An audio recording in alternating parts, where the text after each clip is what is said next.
Americans are now starting to get their stimulus checks, money that, of course, is critical for millions to survive. At first, USAA Bank decided that money is better spent settling old debts. They have since reversed that policy. That's right. But executive editor of the American Prospect, David Dayen, he reported that the USAA was taking stimulus money from military families to settle negative balances for fees. This comes after he reported that another big banks were given the green light by the Treasury Department to do the same. Bank of America, Wells Fargo, JP Morgan Chase, and Citibank all announced they would pause collection on negative balances for 30 days to avoid using stimulus money for payment on debt. So how did this happen? Why did the Treasury Department not step in? David joins us now via Skype for a little bit more on this. He's been an essential voice from the very beginning on the bailout bill. David, thank you so much for joining us. We appreciate it. Yeah, thanks for having me. So, David, you uncovered this USAA scheme, basically, and I think single-handedly got them to stop. Tell us what happened. Yeah, so USAA, like many banks, were sort of informed that it was at their discretion on whether or not to use these emergency payments in order to offset balances that people might have, negative balances on their accounts.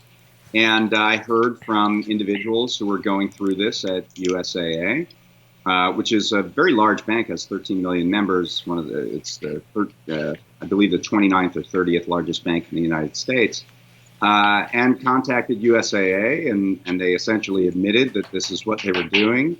Posted the story, and within about 3 or 4 hours, they decided to reverse the decision after intense pressure from their own members. Mm-hmm. That's fantastic. It's not fantastic that it had to happen in the first place, but that at least the sunlight forced a reversal of the policy. Have you had any response from the Treasury Department, which essentially greenlit this approach for banks to be able to take?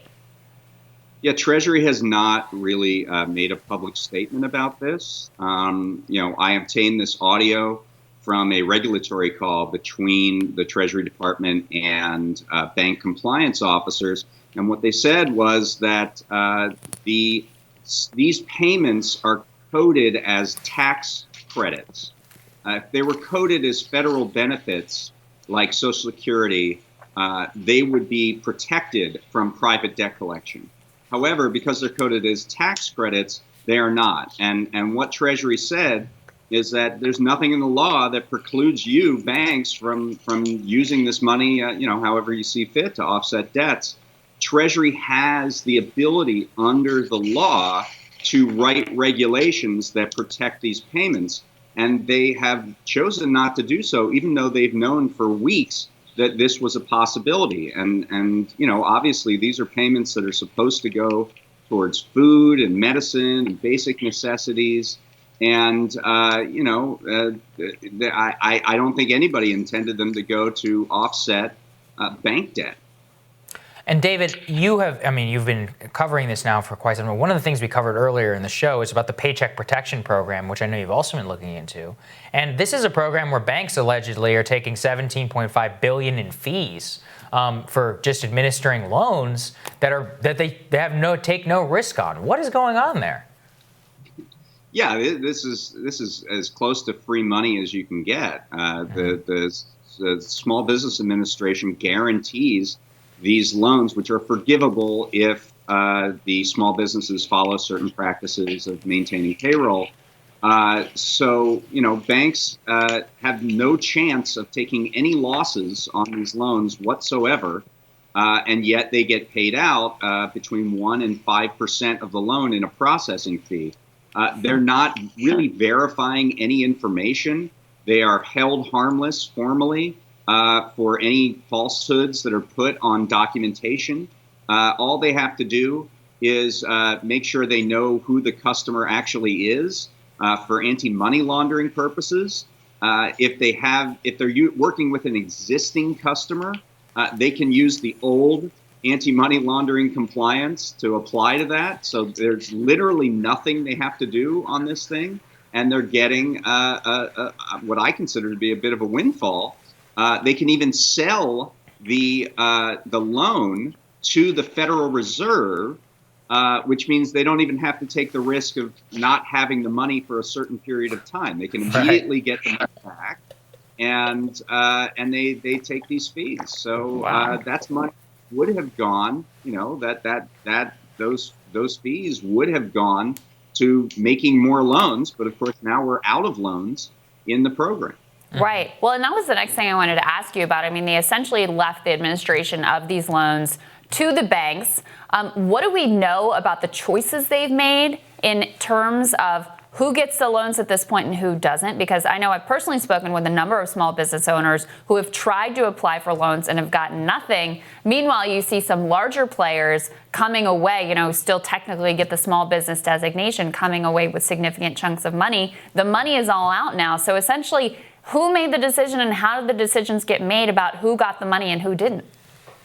I mean, I don't think we know a whole lot about how those decisions got made, but we do know, as you said, that companies like Ruth's Chris Steakhouse got small business loans because they have multiple locations which have less than 500 people in them. Potbelly, the chain, the franchise in Washington, D.C., got one of these small business loans. The program was ultimately way too small for the need out there. I think something like 1.3, 1.4 million small businesses were able to obtain these loans, and there are 30 million small businesses in the United States. A report at the beginning of April showed that half of small businesses didn't pay their rent in April. Wow. So obviously the need was ultimately way too big relative to the size of this program. And the discretion was on the part of these banks. And it seems like they wanted to work with existing customers, but banks probably are thinking, well, I can cross-sell other goodies to these banks or to these small businesses. Maybe I'll go with the ones that are established and I might be able to make more money on the side on them. That's speculation, but we don't really have those answers on who got these loans, who was able to apply for them, who was able to receive them.